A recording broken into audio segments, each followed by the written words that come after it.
Hello, ಎಲ್ಲರಿಗೂ ಸ್ವಾಗತ ನನ್ನ ಯೂಟ್ಯೂಬ್ ಚಾನಲ್ಗೆ. ಎಲ್ಲರೂ ಹೇಗಿದ್ದೀರಾ? ಆರಾಮಾಗಿದ್ದೀರಿ ಅಲ್ವಾ? ಪನ್ನೀರ್ ಮಶ್ರೂಮ್ ಬಿರಿಯಾನಿ ಮಾಡ್ತಾಯಿದ್ದೀನಿ. 1 kg ಅಷ್ಟು ರೈಸ್ಗೆ ಕೊಡಿದ್ದೀನಿ. ಪ್ಯಾನಲ್ಲಿ ನಾವು ಎಣ್ಣೆ ಹಾಕೋಣ.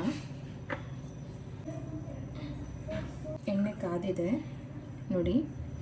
1 ಸ್ಪೂನ್ ಸೋಂಪು, 2 ದೊಡ್ಡ ಏಲಕ್ಕಿ, ಆಮೇಲೆ ಸ್ಟಾರ್ ಫ್ಲವರು, ಕಲ್ಲುವ, ಸ್ಟೋನ್ ಫ್ಲವರು, ಪೀಸ್ ಚಕ್ಕೆ, 3 ಲವಂಗ, 3 ಏಲಕ್ಕಿ, ಇಷ್ಟನ್ನು ನಾನು 3 ಸ್ಮಾಲ್ ಸೈಜಷ್ಟು ಆನಿಯನ್ ಕಟ್ ಮಾಡಿ ಇಟ್ಕೊಂಡಿದ್ದೀನಿ.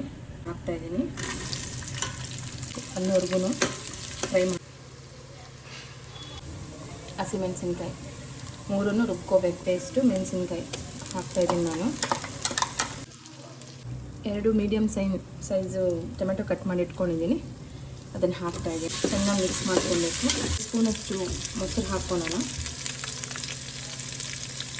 ಗಟ್ಟಿ ಮೊಸರು ಹಾಕ್ತಾಯಿದ್ದೀನಿ. ನೋಡಿ, ಮಶ್ರೂಮ್ಸ್ನ 200 ಗ್ರಾಮ್ಸ್ 2 ಪ್ಯಾಕೆಟ್ನ ನಾನು ಒಂದು ಪೀಸ್ನ 2 ಭಾಗ ಕಟ್ ಮಾಡಿಕೊಂಡು ಹಾಕೋತಾಯಿದ್ದೀನಿ.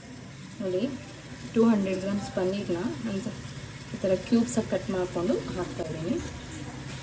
ನೋಡಿ, ಬಟಾಣಿ, ಫ್ರೆಶ್ ಬಟಾಣಿ ಹಾಕೋತಾಯಿದ್ದೀನಿ ನಾನು. 1 ಕಪ್ಪಷ್ಟು. ಈಗ ಇದಕ್ಕೇನೇ ಉಪ್ಪು ಹಾಕ್ಕೊಬಿಡೋಣ. ನಾನು 2 ಸ್ಪೂನಷ್ಟು ಧನಿಯಾ, ಜೀರಿಗೆ 2 ಮಿಕ್ಸ್ ಇದೆ. ಇದು ಪುಡಿ 2 ಸ್ಪೂನು ಇಂದ 2.5 ಸ್ಪೂನಷ್ಟು ಖಾರದ ಪುಡಿ ಬರುತ್ತಲ್ವ, ಈ ಹಾಫ್ ಪೀಸು, ಇನ್ನೊಂದು ಹಾಫ್ ಪೀಸ್ ಬರುತ್ತಲ್ಲ, ಒಂದು ಅರ್ಧ ಪೀಸಷ್ಟು ಕೊಬ್ಬರಿನ ಎಲ್ಲ ಚೆನ್ನಾಗಿ ಹಿಡಿಬೇಕು. ಮಶ್ರೂಮ್ಗೆ, ಪನ್ನೀರ್ಗೆ, ಬಟಾಣಿಗೆ ಎಲ್ಲದಕ್ಕೂ ನಿಮಿಷವರೆಗೂ ಪ್ಲೇಟ್ ಮುಚ್ಚಿಡಬೇಕು. ನೋಡಿ, 2 ಸ್ಪೂನಷ್ಟು ಬಿರಿಯಾನಿ ಮಸಾಲ ಹಾಕ್ಕೊಳ್ಳೋಣ. ಆಚೆದು ಬಿರಿಯಾನಿ ಮಸಾಲ. ನಾನು 1 kg ಅಷ್ಟು ರೈಸ್ನ ವಾಶ್ ಮಾಡಿ ಇಟ್ಕೊಂಡಿದ್ದೀನಿ. ಹಾಕ್ತಾಯಿದ್ದೀನಿ. 4 ಗ್ಲಾಸಷ್ಟು ನೀರು ಹಾಕ್ಕೊಂಡಿದ್ದೀನಿ. 1 kgಗೆ 4 ರಿಂದ 5 ಲೋಟ ಅಷ್ಟು ಹಾಕ್ಕೋಬೋದು. ಮಶ್ರೂಮಲ್ಲಿ ತುಂಬ ನೀರು ಬಿಟ್ಕೊಂಡಿದ್ರೆ ನೀವು 4 ರಿಂದ 4.25 ಲೋಟ ಅಷ್ಟು ನೀರು ಹಾಕ್ಕೊಳ್ಳಿ. ನೋಡಿ, 1 ಸ್ಪೂನಷ್ಟು ಅರಿಶಿನ ಹಾಕ್ಕೊಳ್ಳಿ. ಎಲೆ ಹಾಕ್ಕೊಳ್ಳಿ. ಕರಿಬೇವಿನ ಸೊಪ್ಪು ಸಣ್ಣದಾಗಿ ಕಟ್ ಮಾಡಿ ಇಟ್ಕೊಂಡಿರೋದು ಮೇಲೆಗಡೆ ಹಾಕ್ಬಿಡಿ. 2 ಸ್ಪೂನಷ್ಟು ತುಪ್ಪ ಹಾಕಿ